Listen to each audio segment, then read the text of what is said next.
Hi guys, welcome to இந்த channel. இன்றைக்கி நம்மளுடைய சேனலில் ஃப்ரைடு லாவா சாக்லேட் ரெசிபி. இது வேறு லெவலாக இருக்கும். அது மட்டும் இல்லாமல் சின்ன பிள்ளைங்களுக்கெலாம் இது ரொம்பவே பிடிக்கும். ரொம்ப ஈஸியான ரெசிபின்னு கூட 5 நிமிஷத்தில் உங்களால் பண்ணிட முடியும்.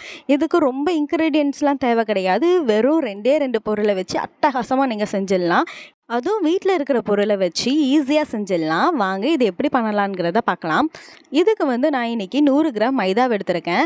கரெக்டாக இதில் 100 கிராம் பிடிக்கும். இப்போ 100 கிராம் மைதாவை கொட்டியாச்சு. அதுக்கப்புறம் கொஞ்சோண்டு உப்பு, 1 ஸ்பூன் சீனி ஆட் பண்ணிவிட்டு 1 ஸ்பூன் எண்ணெய் ஆட் பண்ணிக்கோங்க. எந்த கிளாஸில் நம்ம மைதா மாவு எடுத்தோமோ அதே கிளாஸில் அதே அளவுக்கு தண்ணி எடுத்து நல்லா கரைச்சி எடுத்துக்கோங்க.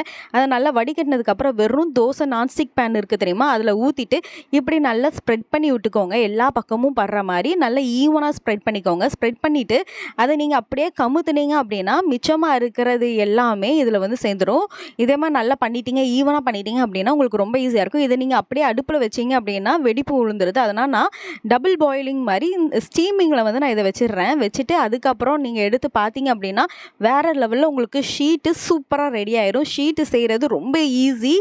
இவ்வளோ தான் ஷீட்டு. இப்போ இதை நான் மாவை மேலே தொட்டு நல்லா ஸ்ப்ரெட் பண்ணி வச்சுருக்கேன். இப்போ இந்த ஷீட்டை நம்ம ஈவனாக நம்ம கட் பண்ணி எடுத்துடலாம். இப்போது நான் 4 பக்கமும் கார்னர்ஸ் எல்லாத்தையுமே கட் பண்ணி எடுத்துக்கிறேன். இதை நான் நான்ஸ்டிக் பேன் இல்லாமல் வெறுமனையாக ஒரு தட்டை வச்சு நான் செஞ்சு பார்த்தேன். அந்த தட்டிலையும் நல்லா தான் வந்திருந்தது. ஆனால் அந்த மாவு அந்த தட்டிலே ஒட்டிட்டு வர்றது கொஞ்சம் கஷ்டமாக இருந்தது. உங்களுக்கு ஒரு வேளை நான்ஸ்டிக் பேன் இல்லை அப்படின்னா நீங்கள் சில்வர் தட்டில் கொஞ்சோண்டு எண்ணெயை தடவிட்டு நீங்கள் பண்ணிங்க அப்படின்னா உங்களுக்கு ஒட்டாமல் வரும்.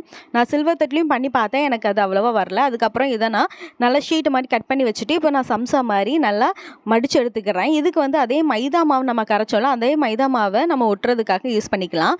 நான் கொஞ்சம் டிஃப்ரெண்ட்டாக சம்சா ஷேப்புக்கு நல்லா கோன் மாதிரி வச்சதுக்கப்புறம் நான் டார்க் சாக்லேட்டை ஃப்ரீசரில் வச்சு நல்லா துருவி எடுத்திருக்கேன்.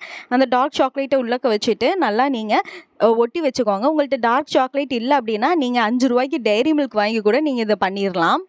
அவ்வளவுதான். இப்போ சம்சா ஷேப் சூப்பராக ரெடி ஆயிடுச்சு. உங்களுக்கு சம்சா ஷேப் வரல அப்படின்னா இன்னொரு இதில் சும்மா நான் 3 சைடு நீங்கள் அதே மாதிரி ஸ்டிக் பண்ணிவிட்டு நடுவில் நீங்கள் அந்த சாக்லேட்டு துருவலை வச்சுட்டு அதுக்கப்புறம் நீங்கள் 4 பக்கமும் நல்லா மடித்து விட்டுட்டீங்க அப்படின்னா உங்களுக்கு இதே மாதிரியும் ஈஸியாக நீங்கள் பண்ணிடலாம். அதுக்கப்புறம் இதை நம்ம ஃப்ரை பண்ணி எடுத்துட வேண்டியதான். ரொம்ப ஈஸி.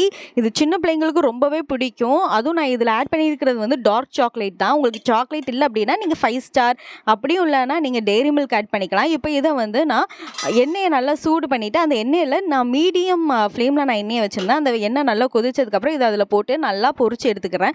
பாருங்கள் எப்படி உப்பலாக நல்லா வந்திருக்கு அப்படின்னா நல்லா கிறிஸ்பியாக இருக்கும். சுட சுட நீங்கள் எடுத்து சாப்பிட்டீங்க அப்படின்னா நல்லா கிறிஸ்பியாக இருக்கும். நீங்கள் உடச்சிங்க அப்படின்னா அப்படியே கருக்கு முறுக்குன்னு உள்ளக்கு அப்படியே சாக்லேட் வலிஞ்சு நம்ம வாயில் விழும். அந்தளவுக்கு டேஸ்ட்டு சூப்பராக இருக்கும். எல்லாத்தையும் நான் இதே மாதிரி சூப்பராக நான் பொரிச்சிக்கிறேன். வீட்டில் பிள்ளைங்களுக்கெல்லாம் ஒரே மாதிரி ஸ்நாக்ஸ் செஞ்சு கொடுத்து உங்களுக்கு போர் அடிச்சிருக்கலாம். இதே மாதிரி கொஞ்சம் டிஃப்ரெண்ட்டாக செஞ்சு கொடுக்கலாம். இது ரொம்பவே ஈஸியானது தான். உங்களுக்கு ஷீட்டு பண்ணுறது தான் கொஞ்சம் உங்களுக்கு சிரமமாக இருக்கிற மாதிரி இருக்கும். ஆனால் அதுவுமே உங்களுக்கு ரொம்ப ஈஸி தான். நான்ஸ்டிக் பேன் இருந்தது அப்படின்னா. இப்போ பாருங்கள், நான் இது எப்படி சூப்பராக வந்திருக்குங்கிறத உங்களுக்கு காமிக்கேன். அப்படியே பிச்ச உடனே இது கொஞ்சம் ஆறுனதுக்கப்புறம் தான் நான் பிக்கேன், அதனால தான் இப்படி இருக்குது. அப்படியே பிச்சதுக்கப்புறம் பாருங்கள் எப்படி சாக்லேட் வலியுது அப்படின்னு. வேறு லெவலில் இருந்தது. இதை நீங்களும் ட்ரை பண்ணி பாருங்கள். வாயில சுவை நாட்டியமாடும். ட்ரை பண்ணிவிட்டு அது எப்படி இருந்தது அப்படிங்கிறத கீழே கமெண்ட் பண்ணிடுங்க. கண்டிப்பாக உங்கள் வீட்டு பிள்ளைங்களுக்கு இது ரொம்பவே பிடிக்கும். அவ்வளவுதான், நம்மளோட ஃப்ரைடு லாவா சாக்லேட் சூப்பராக ரெடி ஆயிடுச்சு. பாருங்கள் எவ்வளோ அட்டகாசமாக வந்திருக்கு அப்படின்னு. இதை நான் செஞ்சு எங்கள் வீட்டு குட்டீஸ்க்கு கொடுத்தேன். அவங்க டேஸ்ட் பண்ணி பார்த்துட்டு வேறு லெவலில் இருக்குன்னு சொன்னாங்க. நீங்களும் செஞ்சு உங்கள் வீட்டு குட்டீஸ்க்கு கொடுங்க. நீங்கள் இதை செஞ்சு பார்த்துட்டு எப்படி வந்தது அப்படிங்கிறத மறக்காமல் கீழே கமெண்ட் பண்ணிவிட்டு உங்கள் வீட்டில் இருக்கிறவங்க என்ன சொன்னாங்க அப்படிங்கிறதையும் சேர்த்து சொல்லிடுங்க.